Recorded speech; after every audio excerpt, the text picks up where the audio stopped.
banyakubahwa ba vice president, nyakubahwa abasenateri, ngo dufite umubare wa ngombwa kugira ngo abasenateri 20 tumaze kuba abasenateri 20, ni ukuvuga ko dufite umubare wa ngombwa kugira ngo Inteko Rusange ishobore guterana bikurikijwe amategeko. Banyakubahwa, nkuko mwabigejweho mu ibaruwa ibatumira, uyu munsi dufite kuri gahunda kwemeza ibitekerezo bya Sena ku mushinga w'itegeko rigena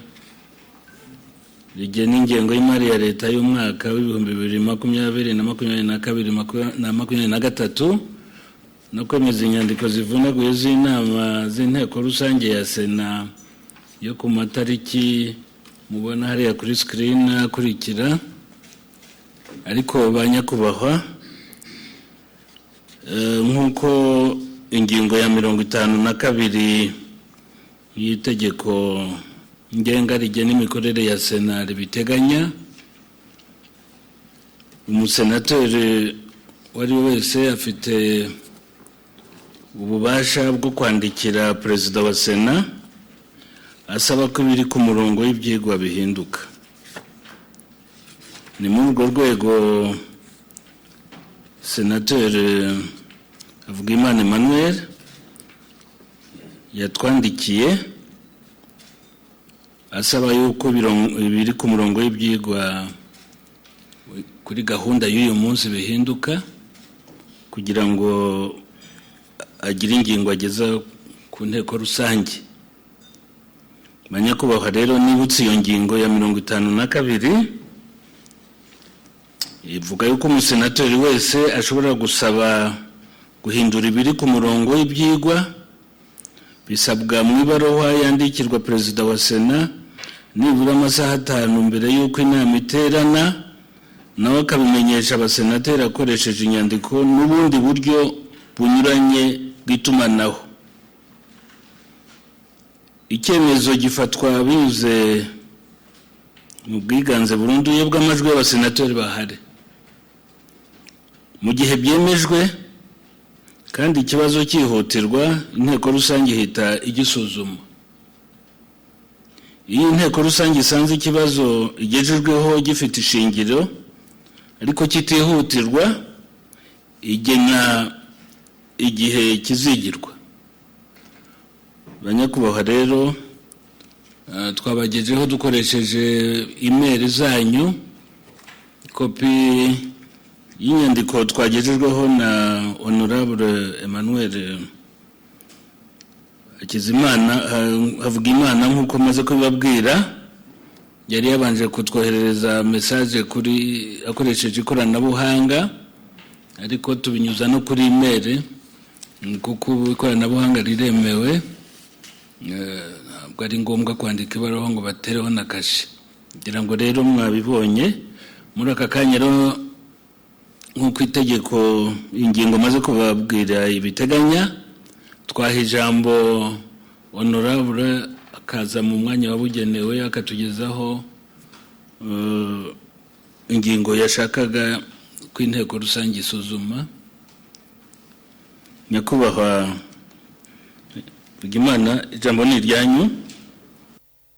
Murakoze nyakubahwa Perezida wa Sena, banyakubahwa ba Vice President ba Sena, banyakubahwa abasenateri. Nkurikije ingingo Perezida wa Sena amaze kubibutsa, ingingo ya 52 y'itegeko ngenga nimero 007 akarongo 2018 akadomo OL yo ku itariki ya 8 z'ukwezi kwa 9 2018 rigena imikorere ya Sena, nandikiye nyakubahwa Perezida wa Sena nsaba guhindura gahunda y'inama y'Inteko Rusange ya Sena y'uyu munsi tariki 27 Kamena 2022 kugira ngo mbagezeho iki gitekerezo kandi mbasabe ko mwagishyikira mwese. iki gitekerezo cyane giteye gitya, ndagira nti igihugu cyacu kimaze imyaka 28 kivuye muri jenoside yakorewe abatutsi, aho u Rwanda abantu bose barwitaga a failed state, kuko nta cyizere rwose cyariho cyuko iki gihugu cyazanzamuka kikongera kuba igihugu kigendwa, gifite umutekano, gifite ibikorwa remezo, gishobora guha serivisi zitandukanye abaturage bacyo n'abashyitsi bakigendereye. None nyuma y'imyaka 13 gusa u Rwanda rwinjiye mu muryango wa Commonwealth, twaraye twakiriye inama ya Shogam yarijemo abantu barenga 4,000 barimo abakuru b'ibihugu 40, bakirwa neza cyane, inama igenda neza, irarangira mu mutekano, barataha. None bamwe muri bo ubutumwa bagiye bandika kuri Twitter buratwereka uko bishimiye uko bakiriwe ubwiza bw'igihugu cyacu n'uko inama yagenze muri rusange. Byatumye n'amashyirahamwe mpuzamahanga nka FIFA nayo atangaza ko inama yabo itaha mpuzamahanga izabera mu Rwanda muri Werurwe 2023. Icyifuzo cyanjye rero nuko Sena yashimira ku mugaragaro nyakubahwa Perezida wa Repubulika waraye atorewe kuyobora Commonwealth mu myaka 2 itaha, kugeza asimbuwe n'umukuru w'igihugu cya Samoa mu mwaka wa 2024. Tugashimira kandi n'inzego z'umutekano z'igihugu cyacu n'abandi bose bagize uruhare kugira ngo iyi shogamu ya 26 igende neza. Murakoze, ndabashimiye. Murakoze nyakubahwa senateri. Nkuko ingengo ya 52 twibukije bigena rero, Inteko Rusange ni ifite ijambo kugira ngo yemeze niba igitekerezo cyihutirwa cyangwa se twazateganya undi munsi wo kugisuzuma. Ijambo ni iryanyu, dufungure liste kabiri. Banyakubahwa abasenateri, ndabona abasenateri biyandikije. Hari Honorable Vode Uwizeyimana, Honorable Murecyankwano, Honorable Kanyarukiga, Honorable Dusingizemungu, Honorable Twahirwa na Honorable Murango Hadija. Ijambo ni irya Honorable Evode. Murakoze nyakubahwa Perezida wa Sena kuba mumpaye ijambo. Nsabye ijambo nshaka gushyigikira igitekerezo cya Dr. Havugimana, umusenateri kigejeje ku Nteko Rusange. Ntekereza ko cyakwakirwa kandi tukagifataho umwanzuro, kuko ni igitekerezo d'actualité. Icyo ubwacyo nicyo kuba kiri d'actualité, niyo fondement yo kuba kigomba guhita gisuzumwa kandi kigafatwaho umwanzuro. Kandi koko ntabwo ntekereza yuko iriya nama ahantu hose tuzi zagiye ziba, akenshi turebye n'ibyavugwaga mu itangazamakuru, inyinshi zagiye zinengwa uburyo ziteguye. Muri organisation hagiye havugwa ibintu byinshi.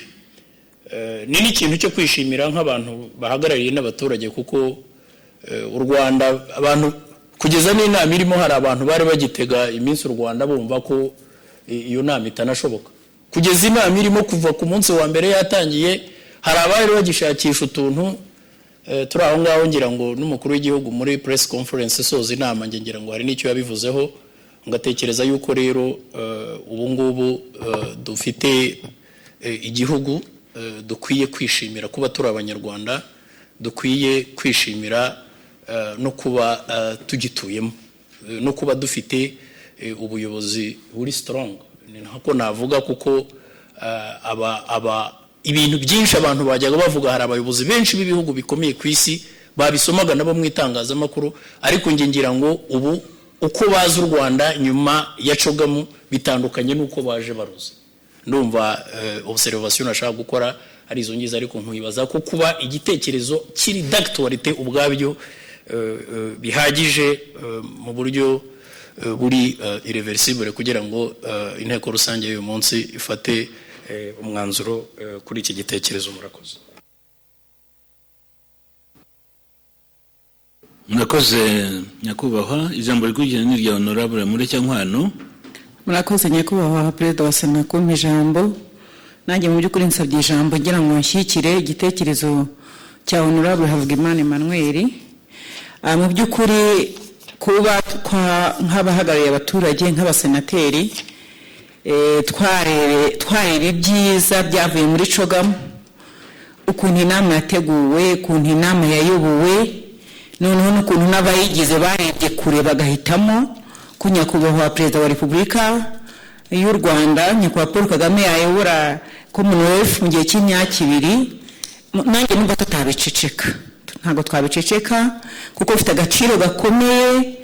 Mu by'ukuri u Rwanda, ubudasa bw'u Rwanda bwongeye kwigaragaza ni umwanya ukwiriye. Nanjye numva gifite ishingiro ko rwose twahita tukiganiraho, ibindi bya biri kuri gahunda tukabishakira undi mwanya, kuko ni ibintu bikwiye. Iyi nama mu by'ukuri usibye natwe abanyarwanda twarishimye cyane, nahoze ndeba n'abaturage barishimye, abayitabiriye barishimye, kandi yageze kuri byinshi bijyanye n'ubukungu, ibijyanye n'imibereho myiza y'abaturage, yaba mu buzima, yaba mu burezi, yaba mu bufatanye n'ibindi bihugu.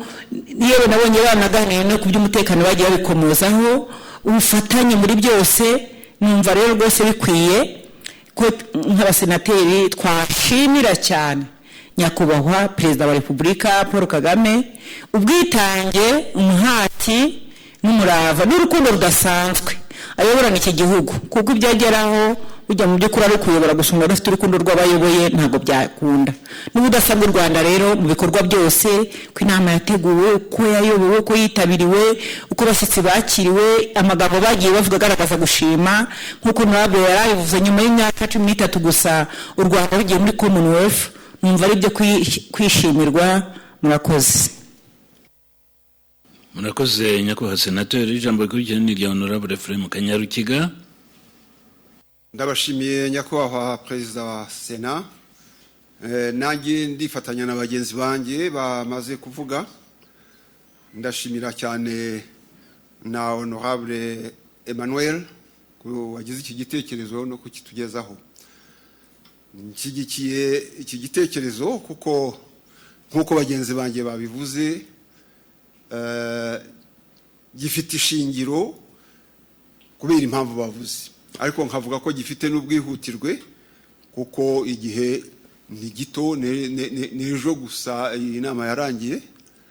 Nkongeraho kandi ko n'ubugira kabiri u Rwanda rugaragara ubudasa bwarwo n'amahanga arwishimira. Hariho n'abakiri mu gihugu bagira bati n'uwatwongera ibyumweru 2 ngo twibere Rwanda cyoga ikagaruka tukaganira cyangwa n'ibindi ku Rwanda. Nkumva rero ari kuba gifite ishingiro, kuba gifite ubwihutirwe, twagiha umwanya tukakiganiraho. Ndagira nti n'ubwa kabiri batugirira icyo cyizere, kuko ubu ngubu tumaze igihe tuyobora umuryango w'ibihugu bihuriye ku rurimi rw'igifaransa francophonie. Kuba rero twagiriwe ikindi cyizere mu gihe gito tukaba tugiye kuyobora na Commonwealth, ni icyizere tudakwiye guceceka. Murakoze nyakubahwa perezida wa Sena. Murakoze nyakubahwa senateri. Ijambo rikurikira ni rya honorable Jean Pierre Dusingizemungu. Murakoze nyakubahwa perezida wa Sena. Nanjye nifuzaga gushyigikira igitekerezo cya honorable Havugimana Emmanuel. Mu by'ukuri iyo ureba ubona ko amateka ya Afrika yanditse indi page mu by'ukuri kubera icogamo yabereye i Kigali. Abanyarwanda ndetse n'isi yose bakaba barabonye ko ibyo nyakubahwa perezida wa Repubulika Paul Kagame avuga yerekana ko dukwiye gukorera hamwe tukareba kure ndetse tukaba accountable. Byagaragariye isi ko ibyo ngibyo atari ibyifuzo gusa, ko u Rwanda rwabishyize mu ngiro, cyane cyane byarongeye gushimangira igitekerezo cyerekana ko abashyize hamwe, abubatse ubumwe bashobora kugira kure hashoboka. Nkaba numva rwose dukwiye nk'urwego rwa Sena gushima nyakubahwa Perezida wa Repubulika n'abamufasha bageze kuri iyo ntambwe. Gushima ni umuco mwiza w'Abanyarwanda. Nkaba numva nk'urwego rwacu tubikoze byanagaragariza Abanyarwanda ko tubishyize ku mutima, kandi ko mu by'ukuri tunabasaba kumenya ikirezi bafite, bakamenya ko kera nubwo babizi tukongera tukabishimangira. Murakoze nyakubahwa Perezida wa Sena. Murakoze nyakubahwa Senateri. Ijambo rikurikira ni rya Honorable André Twahirwa. Murakoze nyakubahwa Perezida wa Sena kumpa ijambo. Ndagira ngo bazashimira rwose Honorable Emmanuel kuri icyo gitekerezo cyiza cyane yagize, kandi koko nk'uko undi mugenzi wanjye yabivuze ni ibintu bigomba gukora mu maguru mashyashya kuko na actualité nyine. Icyo ndatekerezaga no kwibaza niba bene abagenzi bacu muri Assemblée Nationale batafite igitekerezo nk'iki ku buryo twabikorera rimwe hamwe. Simbizi ko byabiha peut-être ingufu kurushaho. Ikindi nashaka kugarukaho ni ikintu nabona Emmanuel yavuze, avuga ko u Rwanda ruzakira biro bikuru bya FIFA mwaka utaha mu kwezi kwa gatatu. Ngira ngo ni ibintu bavuze ntabwo ari ukuntu ntibijyanye na Shogame yatsinze, ni ibintu byari biteganyijwe kuva kera. Hari n'izindi nama zabaye na rimwe nyuma zitameze nka Shogame, ariko muri Shogame nabyumvise. No kubanza nakanda shaka gusa nk'ukosora kidogo byo yavuze. Ikintu natekerezaga ni ukuntu impamvu y'icyo gikorwa, burya impamvu nuko irahari, ariko intego yacyo no kuyinoza. Ngira ngo intego yacyo nta yindi no kwamplifia no gushimira bari abantu bajemo nfari ibintu nk'izi ngibyo, ariko cyane cyane kwa n'izindi zizaza. Mwibuka ko ipigano ry'amagare bizaba muri 2025 ngira ngo bizaba bwa mbere muri Afrika. Byo rero ni ibintu rwose dushaka kumva impamvu nako intego yabyo kwishyira muri contexte general. Izi nama zose zibere n'ahanga n'izindi zizaba, ariko cyane cyane kureba ko tutabikorana na umutwe wundi. Murakoze cyane nyakubahwa Perezida wa Sena. Murakoze. Ijambo rikurikira ni rya Honorable Hadija Murangwa. Murakoze nyakubahwa Perezida wa Sena, banyakubahwa Vice President, banyakubahwa Senateri. Nanjye fashe ijambo kugira ngo mbanze nshimire Honorable Havugimana wagize igitekerezo. Mu by'ukuri nk'Abanyarwanda, nk'abasenateri twarishimye cyane. Tubura uko tubyerekana, tubura uko tubivuga, tukomeza kubiganira gusa mu bantu nk'uko turi, nk'uko twegeranye mu mago yacu no ku kazi. Ariko uyu ni umwanya mwiza wo kugira ngo noneho nk'uko yabitekereje tubigaragaze, tubifatire umwanya, tubiganire, tumve ikintu cyakorwa. Je nishimiye cyane igitekerezo, nkabashigikiye yuko twafata uwo mwanya tukabiganiraho, tukumvikana icyo twakora, kubera impamvu ebyiri. Icya mbere tuvugira turi ijwi rya rubanda, kandi Abanyarwanda ibyo bavuze uko inama bayibonye, icyo bagiye bakomentinga turabizi. Tubavugire rero nicyo dushinzwe, kandi natwe twarabibonye kandi twarishimye. Urwego nyakubahwa Perezida wa Repubulika Paul Kagame atugejejeho nk'igihugu, uko yatuzamuye, history bavuga irimo guhinduka, page yo bavuga ya Afrika nshya uko igiye kugaragara bitewe n'iyi nama yabaye. Ni ibintu n'amateka, ni unbelievable, ntago twapfa kubireka. Abantu ahubwo twashakaga tubivuge gute, twabigaragaza gute ibyo byishimo. Rero agize neza igitekerezo azanye, turamushimira. twari tugifite ariko twabuze inzira yakoze kuzana proposal iduha noneho umwanya wo kugira ngo tugire natwe akacu gato twagerageza kugira ngo tugaragaze ibyishimo dufite. Murakoze. Murakoze banyakubahwa abasenateri mwese mwafashe ijambo. Biragaragara ko mushyigikiye igitekerezo honorable Havugimana yatugejejeho cyo gushimira nyakubahwa perezida wa repubulika muri rusange n'abanyarwanda ndetse n'inzego zose zimufasha kukuntu iyi nama yacogomye yagenze neza. Mva rero ni consensus kumvikana busesuye. Yendi iyo motion yakwandikwa neza ikabi ya Sena, ntabwo ari Havugimana ni ya Sena, nicyo bita motion de remerciement cyangwa de congratulations, hanyuma tukayigeza kuri nyakubahwa perezida wa repubulika. Habaye ubwumvikane busesuye, birarusha ndetse ubwiganze burunduye. N'ubwumvikane ubwiganze burunduye bwari buhagije, ariko none habaye ubwumvikane busesuye, cyeka niba hari ubibona ukundi. Ariko twaha ijambo yenda wazanye emotion kugira ngo niba hari icyo yumva yakongeraho. Honorable ijambo ni ryanyu. Murakoze nyakubahwa perezida wa Sena, rwose ndabashimiye mwese abasenateri bafashe ijambo n'abandi bose. Ntabwo byari ngombwa ko bafata ijambo ko bangana 100%, ariko biragaragara ko rwose icyo gitekerezo mwagishyikiye, kandi koko nk'uko benshi bagiye babivuga umwanya n'uyu nguyu, ntabwo ari ejo bundi. Ni ugushima igikorwa kikirangira uko cyagenze, abakigizemo uruhare bose kugira ngo kigende neza, abanyarwanda bose muri rusange kubera ko bitwaye neza bakakira abashyitsi neza.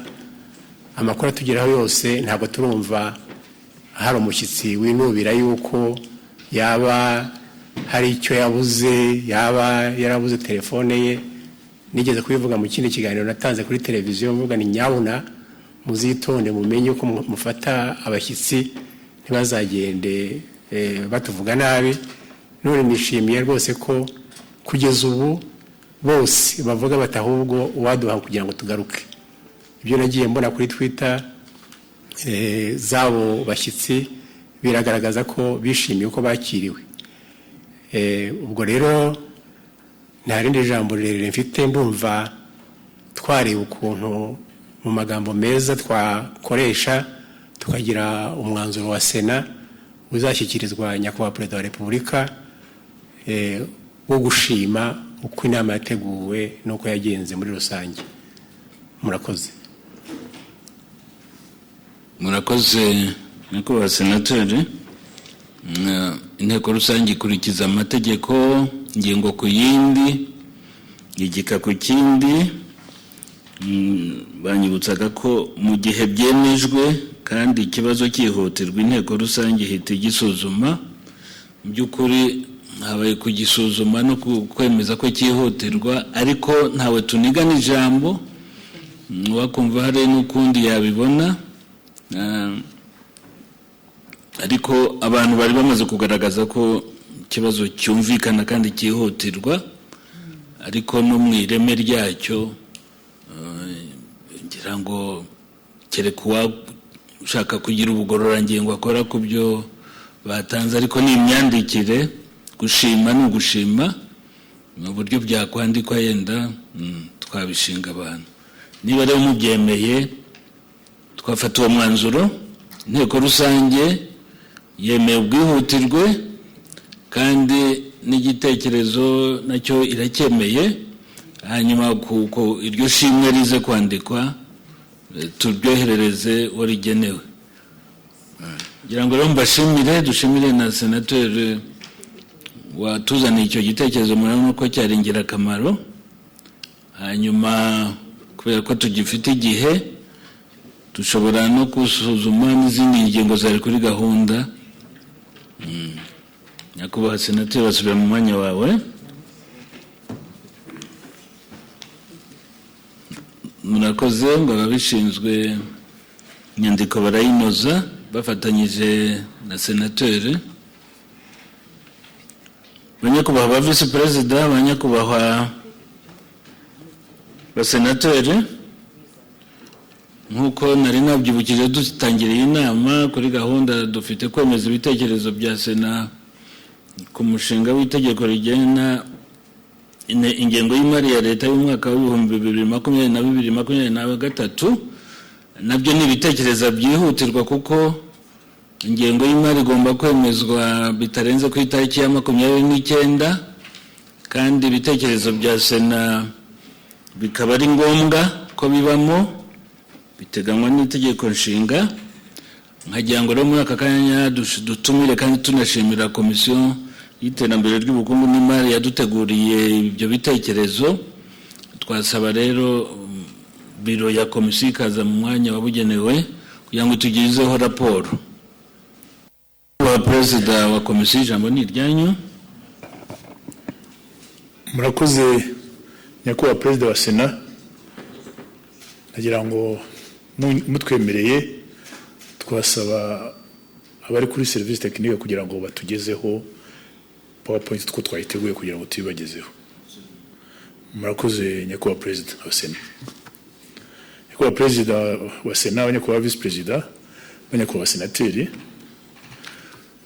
komisiyo y'iterambere ry'ubukungu n'imari igiye kubagezaho raporo yayo yerekeye itegurwa ry'ibitekerezo bya Sena ku mushinga w'itegeko rigena ingengo y'imari ya Sena ya leta y'umwaka wa 2022-2023. Bikubiye mu bice bitanu. Hari intangiriro, tukagaragaza mu gice cya kabiri uburyo bwakoreshejwe, mu gice cya gatatu tukavuga imiterere y'umushinga w'ingengo y'imari ya leta 2022-2023. Hanyuma kira kandi tugatanga ibitekerezo ku mushinga w'ingengo y'imari ya leta y'umwaka wa 2022-2023. Hanyuma tugatanga umusozo.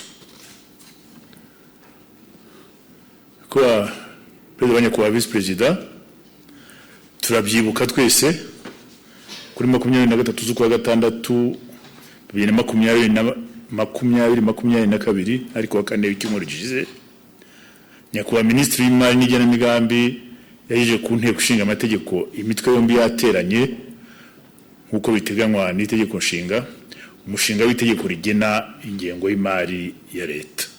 Twese twari duhari. Ukebwaho kuri 24 z'ukwa gatandatu 2022, nyakubahwa perezida wa Sena yasabye komisiyo y'iterambere ry'ubukungu n'imari gutegura ibitekerezo bya Sena kuri uwo mushinga nk'uko bivugwa mu itegeko ritugenga. Komisiyo y'iterambere ry'ubukungu n'imari kuri uwo munsi itariki ya 24 z'ukwa gatandatu 2022 yashoboye yakoze inama. Iyo nama yari yo gutegura ibitekerezo tubagejejeho. Uburyo rero bwakoreshejwe cyane ko ari gusuzuma ko ibitekerezo Sena yatanze kumbaziza mushinga w'itegeko rigena ingengo y'imari ya leta y'umwaka 2022-2023 byitaweho. Cyari cya mbere.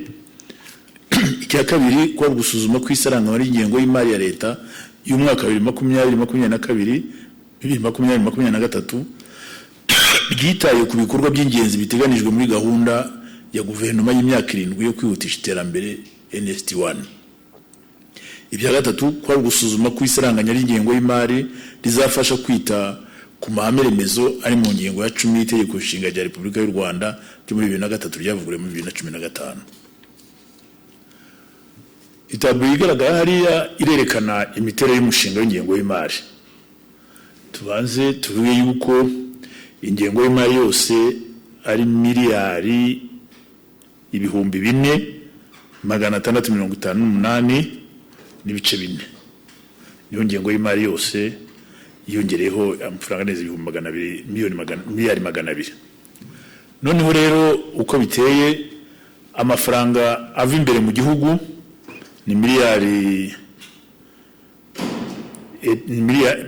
miliyari ibihumbi 272, inguzanyo z'imbere mu gihugu ni miliyoni 156, hanyuma inguzanyo z'amahanga ni miliyari 1,900, ni miliyari 1,096 n'ibice 7, hanyuma n'inkunga z'amahanga bikaba ari miliyari 906 n'ibice 9. uko bigiye biri parti pourcentage ziragaragara hariya. Noneho rero igitabo ikurikira turebe nuko ingengo y'imari ya leta 2022 2023 nk'uko ministre w'imari yitugejejeho amafaranga azakoreshwa. Ingengo y'imari ya 2023 muri ingengo y'imari, hanyuma no hari ingengo y'imari igera muri pourcentage. Ingengo y'imari isanzwe ni miliyari 2,585 n'igice kimwe, bingana na 55 n'ibice 4%. Muri ayo ngayo kwishyura imishahara ni miliyari 758 n'ibice 7, bingana na 16 n'ibice 2. Urumva ko imishahara ni 16 n'ibice 2, ntabwo ari pourcentage nini. Hanyuma ibindi kwishyura ibintu n'imirimo bikaba bigeze kuri miliyari 1,826. None rero ikiri cya kabiri, ingengo y'imari y'iterambere murabona ni miliyari 2,070 miliyari 2,273 n'ibice 3, bingana na 44 n'ibice 6. Urumva yuko ingengo y'imari y'iterambere yagize kuri 40 y'ibikorwa by'iterambere bigeze kuri 44 n'ibice 6. Muri ayo harimo amafaranga aturuka hanze, amafaranga aturuka imbere mu gihugu, ibikoresho biri mu bubiko no kwizigama, ishoramari rya leta n'ibirarane byo kwishyura ibirarane. Byose hamwe rero nk'uko twabibonye bije ugasanga ari miliyari 2,658 n'ibice 4. Aha ibitekerezo bya ku mushinga w'ingengo y'imari ya leta. Ibitekerezo sinatanze kumbazira umushinga igihe n'ingengo y'imari ya leta y'umwaka hamwe n'ingamba n'igihe biciriritse byitaweho ku buryo bukurikira. Ko twatanze ibitekerezo byacu. Igitekerezo cya mbere twari twatanze ko ari gusaranganya mu gihe cyavuye amafaranga yashyizwe mu kigega nzahura bukungu mu byiciro by'imirimo byahungabanijwe n'icyorezo cya COVID-19, hibandwa cyane ku bitarashoboye kubona inyunganizi mu cyiciro cya mbere. Iyo turebye muri budget ukuntu byitaweho, harimo gukomeza gushyigikira inganda nto zahungabanyijwe n'icyorezo cya COVID-19 binyuze mu kigega nzahura bukungu. Ibyo kandi ministre w'imari yarabitumenyesheje mu discours yaduhaye. Igitekerezo cya kabiri cyari cyatanzwe cyari cyo gukomeza gushyiraho ingamba zo guhangana n'izamuka rikabije ry'ibiciro ku masoko yo mu Rwanda mu rwego rwo koroshya ingaruka ku musaruro w'ubukungu no ku bushobozi bw'abaturage ku masoko.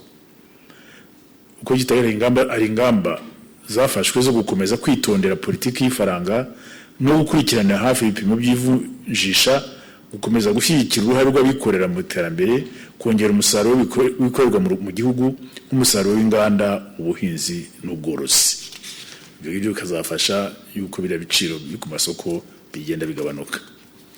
Igitekerezo cya gatatu batanze ni uko ku rwego rw'abunzi binyuze mu kubongerera ubumenyi, kubaha ibikoresho bibafasha mu kazi kabo, harimo no kubika no gucunga neza amadosiye y'ibyo bakora kugira ngo bakomeze kugira uruhare mu gukemura ibibazo by'abaturage batiyambaje inkiko.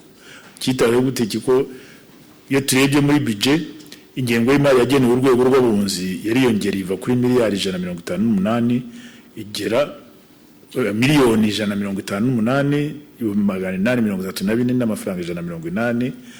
Muhimbaziriza mushinga agirwa miliyoni 809,997 n'amafaranga 607. Iyo tubirebye neza tubona yuko yikubye inshuro zigeze kuri 5 umushinga w'ingengo y'imari 2022-2023. Ikindi bya kabiri ngo isaranganya ry'ingengo y'imari y'umwaka ryashingiye ku bikorwa byo kwihutisha ishyirwa mu bikorwa rya gahunda ya guverinoma y'imyaka 7 yo kwihutisha iterambere NST1, kandi rero bikazafasha kwihutisha iterambere ry'ubukungu, imibereho myiza y'abaturage n'imiyoborere myiza mu buryo bukurikira. inkingi za NST1 ni eshatu. Iya mbere ni ukwihutisha iterambere ry'ubukungu ryabonye miliyari 2,723 miliyoni 591 n'ibihumbi 591 n'amafaranga 103, bikaba bingana na 18 n'ibice bitanu. Inkingi ya kabiri yo muri NST1 no guteza imbere imibereho myiza y'abaturage bingana na miliyari 1,227 miliyoni 782 ibihumbi 64 n'amafaranga 866 bingana na 26 n'ibice 4%. Inkingi ya gatatu ni imiyoborere myiza yahawe miliyari 707 miliyoni 68 n'ibihumbi 647 n'amafaranga 778 bingana na 15 n'ibice 2. Ayo yose akaba ariyo agize budget yasaranganijwe muri ziriya nkingi za NST1 nk'uko zubatse muri politiki. Hanyuma uko ingengo y'imari isaranganije bishimangira ibarizwa ry'amahame bizavuga mu ngingo ya 10 y'Inteko Rusange ya Repubulika y'u Rwanda ryavuguruwe ryo muri 2003 ryavuguruwe muri 2015. Mu gusoza rero Komisiyo y'Iterambere ry'Ubukungu n'Imari yashima uburyo umushinga w'itegeko rigena ingengo y'imari ya Leta w'umwaka 2022-2023 uteguye bityo bisanga ukwiye kwemezwa nk'uko wateguwe. Murakoze nyakubahwa Perezida. Murakoze nyakubahwa Perezida wa Komisiyo. Nyuma yo kugezwaho raporo ya Komisiyo twafungura liste ya kabiri kugira ngo abasenateri bafite ibitekerezo cyangwa ibibazo bashobore bitanga. Kuri liste ya kabiri dufite Senateur Nsengiyumva Fulgence, dufite Senateur Rivera Mukabaramba, dufite Senateur George Mupenzi, Senateur Clotilde Mukakarangwa, Senateur Jean-Pierre Dusingize Mungu na Senateur André Twahirwa. Kirango nabo ijambo ni rya Honorable Nsengiyumva. Ndabashimiye nyakubahwa Perezida wa Sena kumpa ijambo. Nagira ngo nshimire Perezida wa Komisiyo y'Iterambere ry'Ubukungu n'Imari uburyo tugejejeho raporo y'ibyo basuzumye ku ngengo y'imari ya Leta. Ndanashima kandi ko babonye ko ibitekerezo bya Sena byitaweho muri ingengo y'imari nk'uko Sena yari yabishyikirije ababishinzwe. Nari mfite ikibazo gisa naho ari ikibazo cy'amatsiko niba na komisiyo yarakigize. Turebye ingengo y'imari isanzwe ni 55 n'ibice 4%, ingengo y'imari iterambere ni 44 n'ibice 6%. Aha ntimwibajije niba ingengo y'imari ari yo kurya budget de consommation. Twari dukwiriye kureba niba koko amafaranga aharirwa cyane cyane ibintu byerekeranye n'iterambere ku buryo we n'ifaranga tudepansa dushaka iterambere ribyara menshi aho kugira ngo iterambere ribe rikeya ugereranije nayo dukoresha, arebana n'imishahara, arebana n'imirimo cyangwa se ibikoresho. Nicyo kibazo cy'amatsiko nagize nyakubahwa Perezida. Murakoze. Ijambo rikurikira ni rya Honorable Rivera Mukabaramba.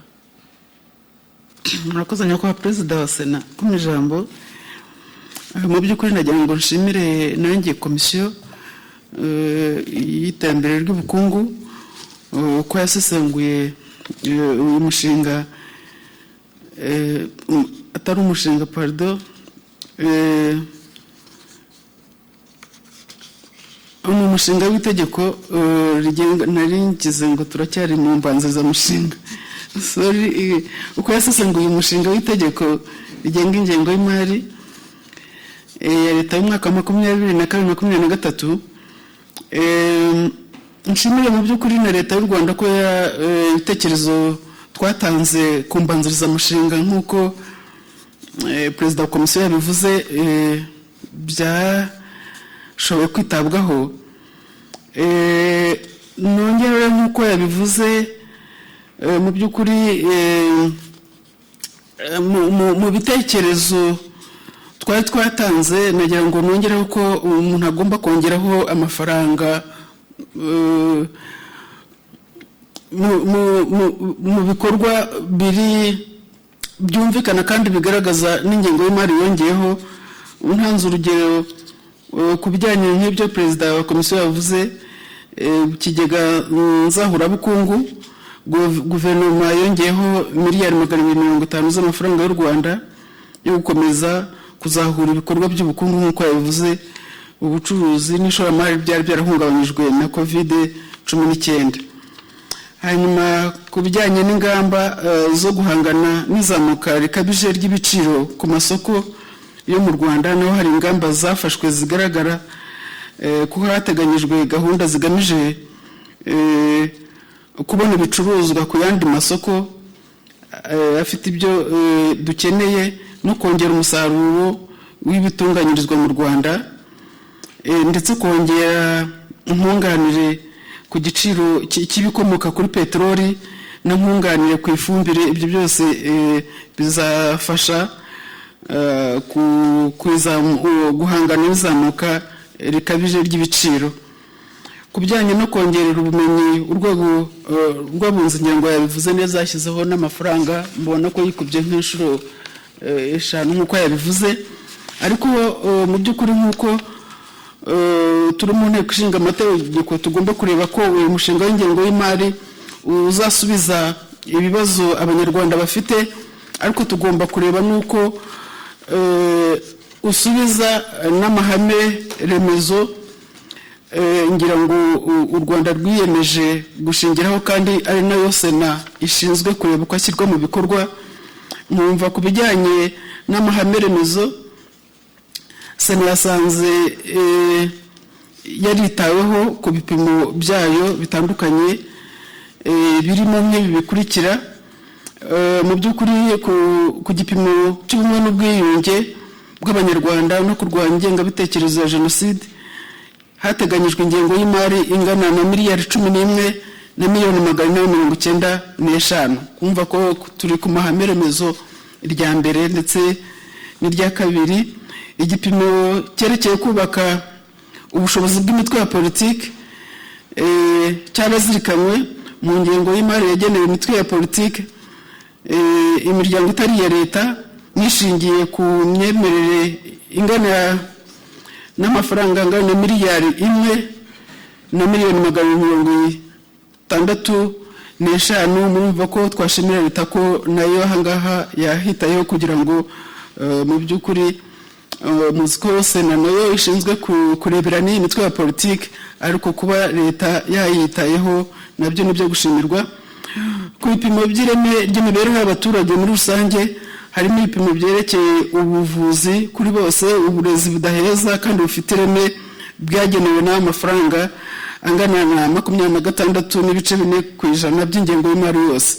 Twumva rero ko muri ibi bitatu mvuze harimo mu by'ukuri amahame remezo muri rusange, ntagiye mvuga rimwe ku rindi, ariko usanga cyane cyane ku mibereho y'abaturage no kubaha uburenganzira bureshya. Ngira ngo ibi nibyo twashima muri iyi ngengo y'imari. Nkumva nyakubahwa perezida ibi bitekerezo twabishima, hanyuma akaba aribyo twohereza. Murakoze nyakubahwa Vice President. Ijambo rikurikira ni rya Honorable George Mupenzi. Murakoze nyakubahwa perezida wa Sena, banyakubahwa Vice President, banyakubahwa senateri.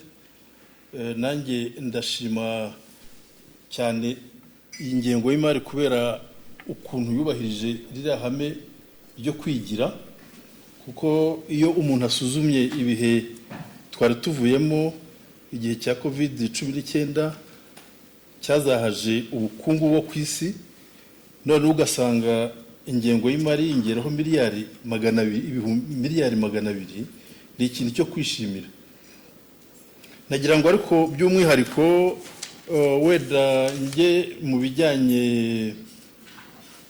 n'ukuntu ugereranyije n'intego ya gahunda ya leta y'imyaka 7, iyo urebye ziriya nkingi 3 usanga koko baragiye basaranganya amafaranga, ariko wareba nk'imiyoborere myiza, mu miyoborere myiza ariho dusanga koko bashimangira ikintu cy'uko u Rwanda rwazaba igicumbi cy'ubukerarugendo, kugira ngo biragenda byigaragaza urebye inama zigenda zihabera nk'iyi turangije ya Commonwealth, none ukareba n'izindi ziteganije. Ndumva kuri agenda rwose hari inama nyinshi. Noneho iryo hame rivuga ko ari uguteza imbere imitangire ya serivisi nziza mu nzego z'ubutegetsi bwite bwa leta no mu bikorera muri societe civile, hitabirwa cyane gukoresha ikoranabuhanga. Ntekereza ko iki kintu no kuba baremeye bagatanga 15.2% ari ikintu rwose cyo gushimira, kuko iyo urebye nk'abatangabuhamya uko bagiye babivuga muri iyi nama irangiye, twagiye tunavuga yuko yasaga naho ari ikigeragezo ku Rwanda, nkumva ari ibintu rwose byo kwishimira. Noneho ikindi kintu nashimye nuko iyo urebye ingengo y'imari, umuntu aravuga ati iyo bateguye imibare wibaza naho bazakura. Noneho wareba ko 50.9% bizava mu mafaranga ava imbere mu gihugu, nacyo ni ikintu nabonye ari ikintu cyo gushimirwa. Ariko cyane cyane nshibangira yuko mu mushinga mu mbanziriza mushinga ibitekerezo twatanze babihaye agaciro. Noneho nanjye nkaba nshima yuko noneho umushinga batugejejeho twawemeza. Murakoze. Murakoze nyakubahwa senateri. Ijambo rikurikirana ni Honorable Clotilde Mukakarangwa. Murakoze nyakubahwa perezida wa Sena kumpa ijambo. By'ukuri ku bijyanye n'uyu mushinga w'ingengo y'imari y'umwaka wa 2022-2023, ndagira ngo mbanze shimire komisiyo ubwihutirwe yabihaye, dushingiye ku gihe guverinoma yawutugerejeho, ariko kuri uyu munsi tukaba tugiye gutanga ibitekerezo. Nibyo gushima abagizemo ubwitange. Ngashima guverinoma y'u Rwanda cyane cyane ko yitaye no ku bitekerezo Sena yatanze, cyane ko ari ibitekerezo bireba abanyarwanda, bireba ibizamura abaturage. Ariko cyane cyane nishimiye ko muri uyu mushinga w'ingengo y'imari turebeye ku nkingi yo kwihutisha iterambere ry'ubukungu, hagaragaramo ko hazabaho kongera umusaruro w'ubuhinzi n'ubworozi binyuze cyane cyane mu kongera ikoreshwa ry'inyongeramusaruro, gukoresha ikoranabuhanga mu rwego rw'ubuhinzi no kongera imbaraga mu bwishingizi bw'ibihingwa n'amatungo. Ahangaha impamvu numva ari igikorwa cyiza bitayeho, murabizi ko igihe ubwishingizi bw'ibihingwa bimwe na bimwe nk'uko byagaragaye, abaturage bajyaga bagira igihombo nk'abahingaga imyumbati, ibigori, ariko ubu ngubu bakaba bafite uburyo ubwishingizi bubafasha. Ikindi ni uko mu minsi ishize cyangwa iyo turebye kuri televiziyo usanga ikoreshwa ry'ikoranabuhanga mu bijyanye no kuhira, abaturage baratangiye kurikoresha, kuko hari uwagaragaje ko ajya mu misa, yagera mu misa akaba yakoresha telefone akuhira kandi akaza kugera ku kigero kiricyo. Barabigaragaza kandi ukabona ari ibintu byishimiye. Nkumva rero ari byiza cyane ko bongereyemo imbaraga. Ikindi cyane twagomba kwishimira nuko muri uyu mushinga w'ingengo y'imari hagaragaye ko bitaye kuri gahunda ya guverinoma y'imyaka 7, kuko dusa nk'abagera ku musozo, bityo ibyo nyakubahwa perezida wa repubulika yemereye abaturage bikazagera icyo gihe bimaze kubageraho. Nkumva rero ari ibintu byo kwishimira, nkumva ari ibintu byo gushyiramo imbaraga kugira ngo ibikubiye muri iyi ngengo y'imari bizashyirwe mu bikorwa uko bikwiye nuko twese tubishyiramo imbaraga n'ababishinzwe bakabikora uko bikwiye. Ndabashimiye nyakubahwa perezida wa Sena. Murakoze nyakubahwa senateri, ijambo rikurikira ni rya honorable Dusingizemungu. Murakoze nyakubahwa perezida wa Sena kumpa ijambo. Nitegura kuza muri iyi nama nongeye ndeba umushinga w'itegeko rigena ingengo y'imari ya leta y'umwaka wa 2022-2023, ndeba nanone n'ihame remezo rya mbere ndetse n'irya kabiri.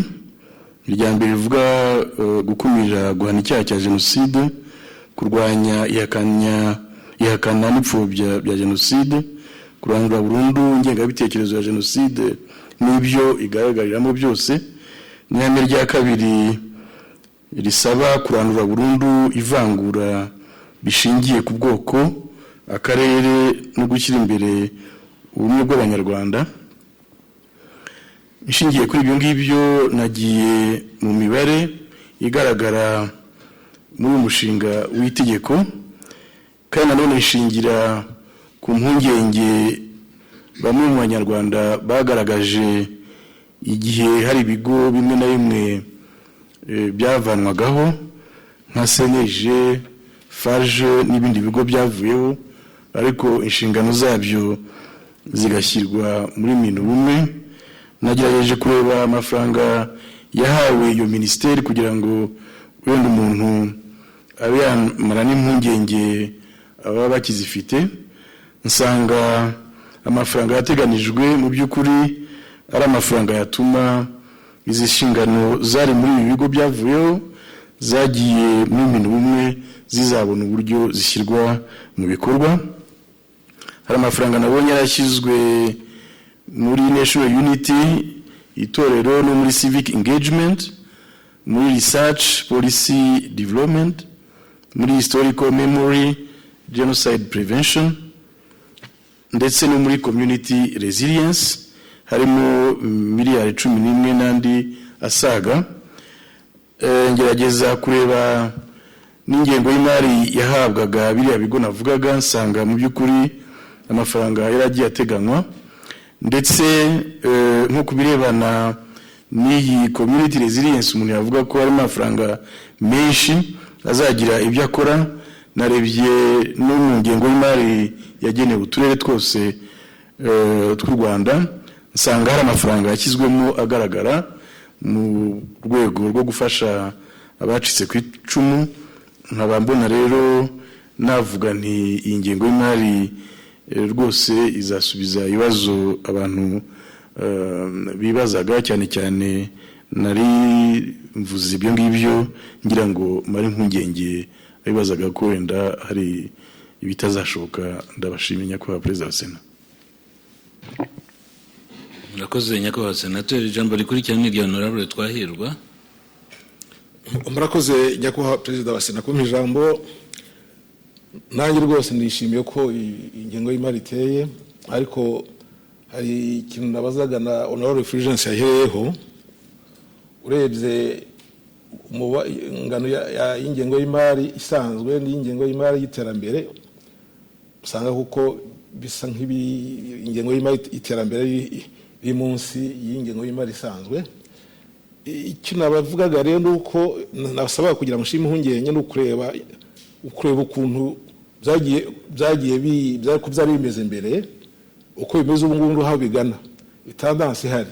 Muri ibyo ngibyo rero umuntu wakeneye kubona ku kintu cyo kugereranya iby'umwaka n'iby'umwaka ushize nibura, kugira ngo rero cyahindutse muri sanse yo kwiyongera cyangwa kugabanuka. Sinzi ko bihari yaba nasomye neza kugira ngo rero ukuntu byiyongereye cyangwa ukuntu byagabanutse. Ikindi nagarukaho ni byerekeyeho ingengo y'imari turuka. Urabona urebye amafaranga ava atari amaguzanya, nako atari ubufasha bw'abantu ho hanze exterieur cyari 23 n'igice, ubwo nk'uko atari exterieur 76 n'igice kwijana.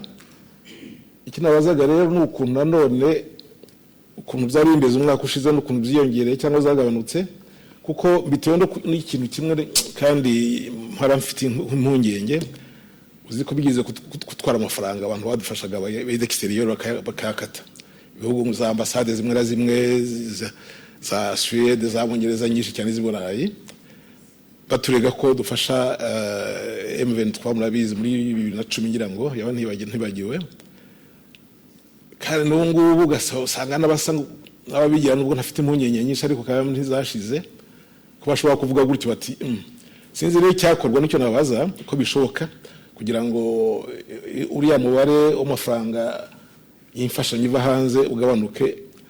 Murakoze nyakubahwa perezida wa Sena kuba mwampaye ijambo. Murakoze. Abari kuri liste ya kabiri bafashe ijambo, twasubiza perezida wa komisiyo kagira icyo avuga ko byabajijwe n'ibitekerezo byatanzwe. Murakoze nyakubahwa perezida wa Sena. Ku kibazo cya honorable Sengiyumva cyane cyane bireba iriya repartition hagati ya mirongo ya budget ordinaire na budget ya development, imwe budget isanzwe ni 55 n'ibice bitandatu na budget development ni 44 n'ibice 4. Ahangaha na mu mari impungenge cyane cyane turebye muri structure kwishyura imishahara murabona ko ari 16 n'ibice 2, naho kwishyura ibintu n'imirimo urabona yuko ari 39 n'ibice 2. Ariya rero nayo ni amafaranga ajya ku isoko, kuko ni amafaranga yo kugura ibintu akaba injecte muri ekonomi y'igihugu, ku buryo rero kandi muzi ko bikoreshwa n'amasoko yose binyura mu masoko muri system ya competition. Ubu ni ukuvuga ngo byari kuba ikibazo ahubwo iyi mishahara ari bigera kuri 39, ariko ubwo ari ukwishyura ibintu n'imirimo ni ukuvuga ngo activité économique zizabona amafaranga kandi yiyongereye, bikaba aricyo ari nta mpamvu rero yo kugira impungenge cyane cyane yuko ubundi kandi kuba dufite budget development muri capital ingana na 44% n'ibice 4% ni pourcentage nini acceptable ku rwego rw'igihugu gusa no ku rwego urebye partition budgetaire muri za standard turi mu bagira budget development tushyiramo pourcentage nini cyane. Ku bibazo bya honorable vice president Alvera, yego kuba leta yarabyitayeho nibyo, kuko kiriya kigega bashyizemo amadolari miliyoni 250, nibyo birahari n'ingamba zagiye zifatwa kandi harimo n'ibikorwa biza igihugu cyateganije, notamment nkuko mwabivuze za nkunganire cyane kugira ngo ibiciro bidahanika. Ariko no gusubiza ikibazo cy'amahame remezo nibyo kuko iya mibare mwayivuze, ariko muri budget burya ni imibare cyane cyane niyo tureba kuyijyamo uyireba kugira ngo ifixe n'izindi activité connexe ziconverge mu kuganisha kira gikorwa, ukavuga umubare umwe. Ahangaha iyo precision hari igihe kuko twigeze kutubaho ugasanga mu rwego rwo muri chambre des députés babisuzumye ugasanga imibare yenda batanze idahuje, bikaba kabazo kandi twabishyuze mu bitekerezo byacu. Ariko wenda ni igitekerezo cyiza nkuko ariko ni explore, ni igitekerezo muri explore umunsi iyo bategura budget twari dukwiriye kuzategura uburyo Ministeri ya Finance yerekana uburyo amahame remezo akurikizwa. Nkuko murabona hari ibibazo bya agenda mwabonye ku budget ko faveur y'umugore ko bayitegura nabyo ni muri tableau za zindi 12 batanga, hari zindi tableau zerekeye bizanye na malnutrition, ku buryo rero ahubwo ari research yaba kugira ngo koko turebe uko amahame remezo akurikizwa, nabo bakajya babikora bakajya babidushyikiriza tukabona yuko bya bintu byubazo. Ariko igitekerezo bije muri ya tegeko ryeba bije bashobora kubisaba ibintu bikazajyamo, ariko iyo mibare niba ari avec precision numva nta kibazo biteye nyakubahwa perezida. Kibazo bya honorable Mupenzi kubahiriza ihame ryo kwigira 15% salaire ziriya rwose ziri muri norme, ahubwo turi hasi. Ubundi bijya harimo bagira kuri ntibarenza 25 26 sare miyobore niyo bakunda gushyiramo kandi bikagira akamaro. No kuvuga ngo igihugu cyacu kiri muri tranche muri level yuko rwose dushobora kuvuga ngo presentation budgetaire yacu ikurikije standard z'imiyoborere myiza, kubera ko tutagera kuri hejuru ya 25. Ubundi harimo abagira imishari gatwara 60% rya budget, ariko twebwe ntabwo imiyoborere ishobora gutwara ni 15%. No kuvuga ngo rwose ni ibintu byo kwishimira ku gihugu cyacu, kandi nabyo mubyerekana nayo ni indicateur y'imiyoborere myiza y'igihugu cyacu, donc no kubyishimira. Hanyuma no kandi uko za services zigenda zitangwa zigatangwa neza, ntekereza yuko on peut être fier nkuko mu kanya gashize twabivugaga. Honorable Clotilda, nibyo koko inkingi iriya ya muri NST1 kozi kandi kugira ngo tuzabigereho harimo muri domaine y'ubuhinzi, za assurance, kandi ntekereza yuko uko zagendaga uko imyaka igenda yiyongera ni nako système d'assurance igenda yi specialize ikagira impact. Bigitangira byaravunanaga, ariko uko imyaka igenda ngo usigaye ubona yuko rwose assurance mu by'ubuhinzi irimo ifata intera izatuma n'abantu bayakira kandi bakayizera bakayikoresha kugira ngo bagire sécurité y'ibyo bahinze y'ibyo basaruye. Hanyuma na technology ni ngomba kuko hari urebye za application ziriho zijyanye no mu buhinzi abantu bakora, abanyarwanda bakora bagakoresha system ya communication ya telefone, ubona ari ntuza ari bigize, ubona yuko biri mu nzira kandi abantu babyitaho.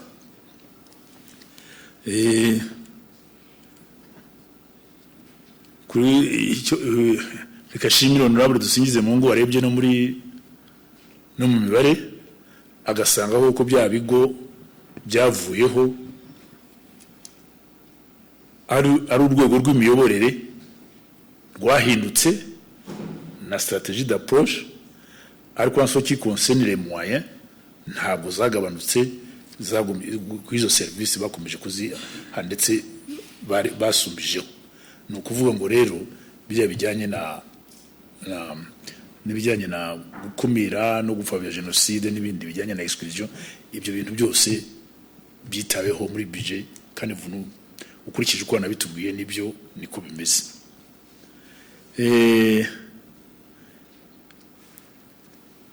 Iyo turebye muri honorable Twahirwa comparaison,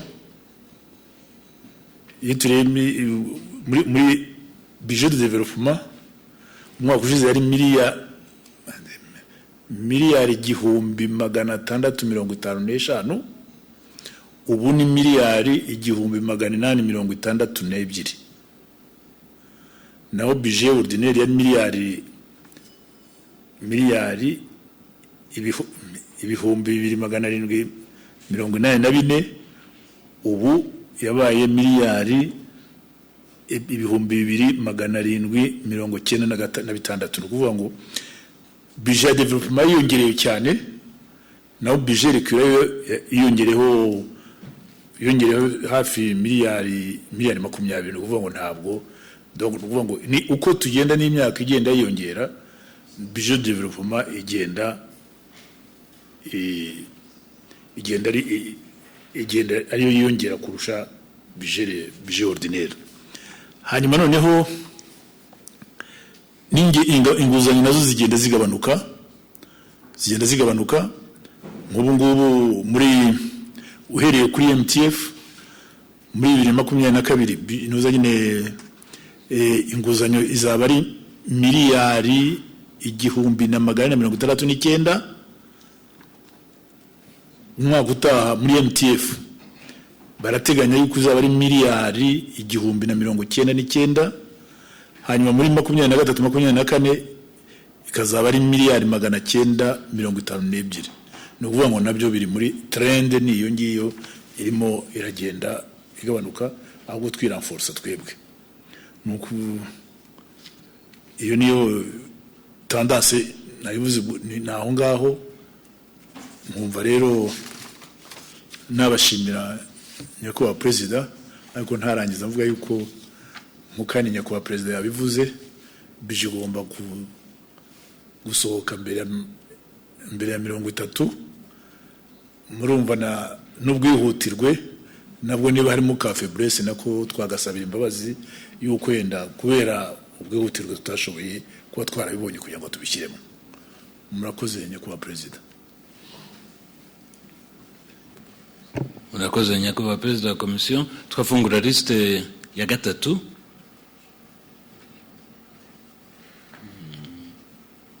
Hari kuri liste ya gatatu honorable Evode Uwizeyimana, honorable Nsengiyumva Fulgence. Jambo ni rya honorable Evode. Murakoze nyakubahwa perezida wa Sena. Ntabwo ubwihutirwe buri bubangamirwa n'akabazo nari sigaranye gatoya kajyanye n'ibijyanye na estimation honorable Nkusi yari arimo kubisobanura mu kanya ku bintu bijyanye na dette extérieure cyangwa se inguzanyo yatweretse amafaranga azava hanze nabo narebaga kuri miliyari zigera kuri miliyari 887 ni miliyari 887 ndibaza hariya ariya mafaranga abarimo inguzanyo loan ndetse na grants ndibaza bigabanyije gute mwe mwagiye mu mibare nyakubahwa perezida wa komisiyo. Murakoze nako ka precision ari nkeneye kugira ngo tumenye ngo muri estimation grants loan bigabanyije gute. Murakoze nyakubahwa perezida wa Sena. Murakoze honorable senateur. Ijambo rikurikirana rya honorable Nsengiyumva. Murakoze nyakubahwa perezida. Nagira ngo nshimire perezida wa komisiyo igisubizo yampaye kuko agaragaza ibyerekeranye n'ikigero cy'imishahara. Ubundi muri budget yo biri kuko hasi ya 25 bari budget ikiribure, ndetse nabiri yavuze byo kwishyura ibintu n'imirimo nibyo amafaranga benjekite muri ekonomi. Nkaba nagira ngo rero ndotira ijambo navuze ngo ni budget yo kurya mbikuyeho ni budget igaragaza ko nkuko bisobanuye ndi byiza. Nkumva rero nari amafaranga nyine yishyura ibintu n'imirimo najya marajya muri iriya terambere kuko hari ahantu biri bwongere mu bintu byerekeranye na ekonomi. Ndamushimiye cyane. Ikindi navuga nyakubahwa perezida n'ubushobozi bw'igihugu. Sinzi taburo yigeze kuduha ibyo ngira ngo honorable Vode yavugaga. Hari amafaranga aturuka mu gihugu imbere, hakaba n'amafaranga y'inguzanyo imbere mu gihugu, kuko ni ufata inguzanyo yo kuri capable yo kuyishyura nabyo birajyana n'amafaranga y'inguzanyo aturuka hanze. Niyo budget ngira ngo ni hariya bigaragara. Yes, murabona ko nitubona 50 ni hafi 70 na capacity y'igihugu ku buryo twifitiye duteranije amafaranga ava imbere mu gihugu, inguzanyo z'imbere mu gihugu n'inguzanyo z'amahanga. Iyo niyo capacity yacu twebwe dufite, kuko inkunga zo bashobora kuziguha cyangwa ntibaziguhe, ariko inguzanyo nabo baba bafite intérêt kukuguriza ku buryo uzabishyura. Nicyo kintu navugaga yuko ubushobozi bw'igihugu bugaragara muri iyi budget nyakubahwa perezida. Murakoze. murakoze banyakubahwa abasenateri bari kuri lisite ya gatatu ngira ngo bose bashoboye gufata ijambo. Dusubize ijambo perezida wa komisiyo. murakoze nyakubahwa perezida wa sena ku kibazo cya honorable Vode. Ntekereza ko iriya taburo imuhaye igisubizo kuko inguzanyo z'imbere mu gihugu, inguzanyo z'amahanga n'inkunga z'amahanga, naho iriya miliyari 807 ni amafaranga ari muri budget de development azaturuka hanze naho ngaho. Hanyuma nshimire honorable Nsengiyumva kubiko yavanyeho rya jambo kuko ni budget ni ukugira ekonomi kugira ngo ikore, ntabwo ari nkuko nanjye sindisubiyemo. Ndabashimiye nyakubahwa perezida. Murakoze nyakubahwa vice president, banyakubahwa vice president, banyakubahwa basenateri. Inyuma yo kugezwaho raporo twumvise ibitekerezo n'ibibazo kuri liste ya kabiri n'iya gatatu n'ibisubizo bijyanye nabyo. Ubu ni umwanya wo gufata icyemezo kuri iyi raporo tukayakira, cyane cyane ariko icyo twakira si raporo ni ibitekerezo, kuko mu kanya turabishyikiriza ibitekerezo biba muri iyi nteko rusange. Ndandika ibaruwa mbishyikiriza perezida w'umutwe w'abadepite. Munyemerere rero icyo nakuyemo nk'uyoboye inama nuko inteko rusange imaze kugezwaho iyi raporo ya komisiyo, bigaragara ko mwashimye uburyo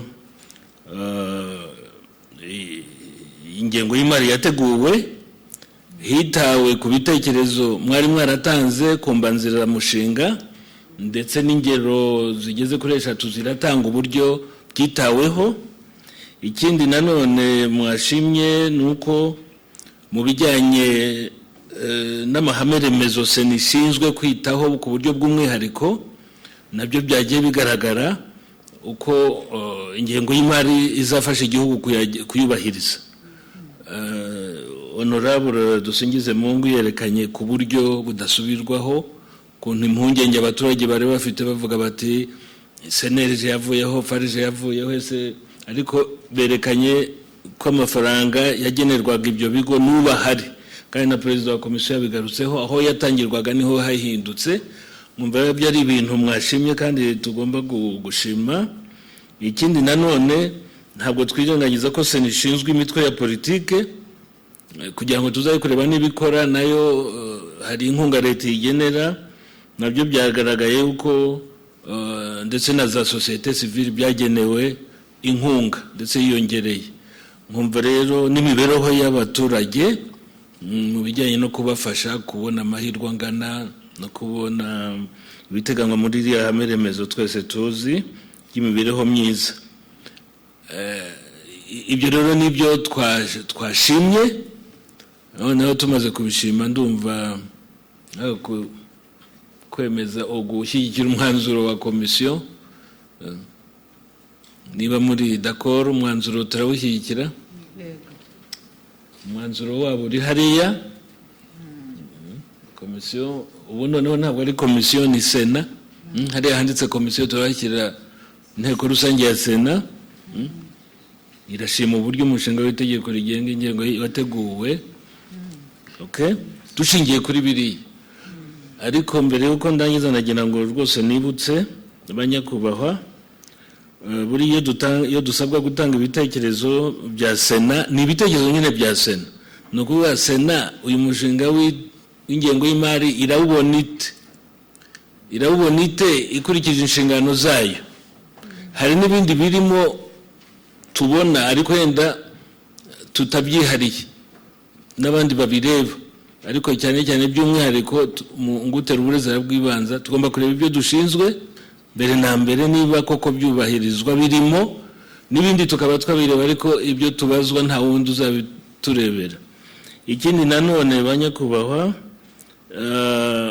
ntabwo twakwirengagiza koko umutungo w'igihugu nabyo tugomba kubishima kubona igihugu kikokora kikageza kuri hari umusenateri wavuze bati ikindi twakongera mu byo dushima no kuriya kwigira ubushake bwo kwigira bugaragarira muri ibije no mu mibare nacyo ni ikintu twakongera muri biriya twashimye ubwo mubyemera turabigeza ku mutwe w'abadepite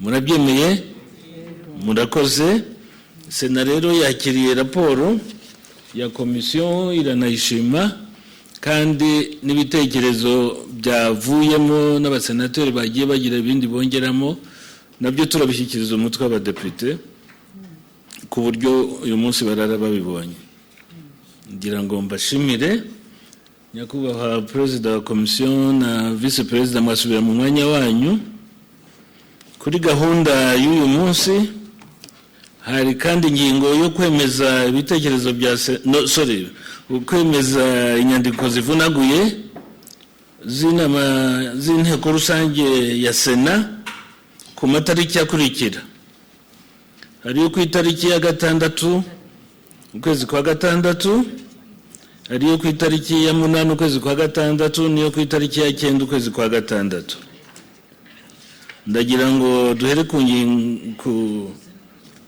ku nyandiko mvugo yo ku itariki ya 6 ukwezi kwa 6 nk'uko mubyibuka abanyakubahwa uwaba afite ibyo akosora yahabwa ijambo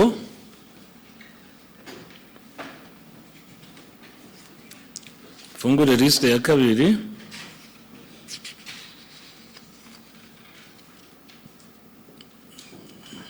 ndabona ntawe usaba ijambo dufungure liste ya 3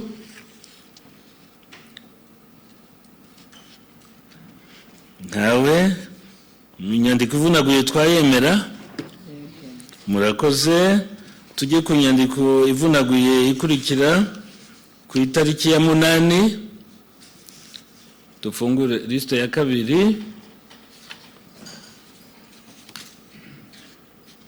ndabona ntawe usaba ijambo ntawe ufite icyo ayikosoraho tujye kuri liste ya 3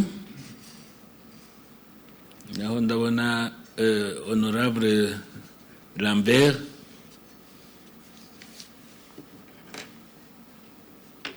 murakoze nyakubahwa perezida wa Sena kumpa uyu mwanya wo gukosora ni akantu gatoya ariko kari substantiel kuri page ya 10 page ya 6 mu nyuma y'igikorwa cyo gutora abagize komite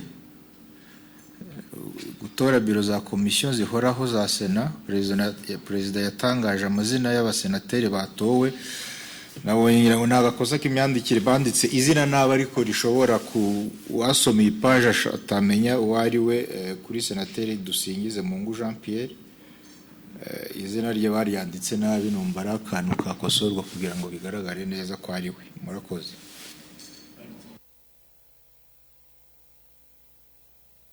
Ingize Mungu aho kwandika Dusingize Mungu ni izina rero rihinduka iyo byanditswe gutyo murakoze nyakubahwa perezida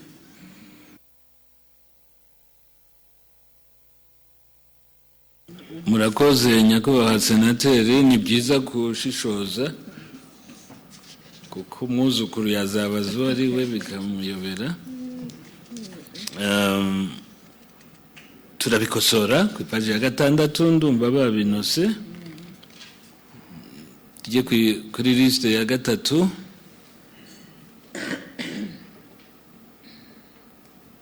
ndabona kuri liste ya 3 ntawe ufite icyo akosora twajya ku nyandiko ivunaguye ikurikira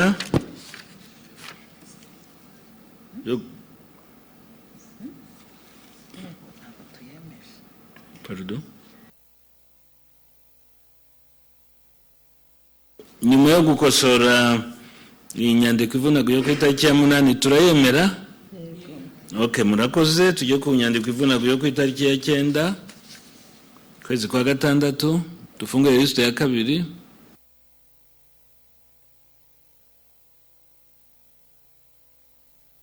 Honorable Twahirwa. Urakoze nyakubahwa perezida wa Sena kumpa ijambo. Ugiye si ugukosora no gushima rwose ukuntu yanditse rwose, ukuntu zanditse nako. Ngira ngo nakamenyero kabi k'umuntu wize ibintu zo nize. Ngira ngo ndusha abandi kureba ukuntu byanditswemo ariko n'ukuntu byanditswe rwose. Ndashima ukuntu byanditswe rero rwose. No kugeza kuri punctuation byanditse neza cyane rwose. Donc muragira ngo mbashime abayikoze, nyishime nako kuri ubwo buryo murakoze.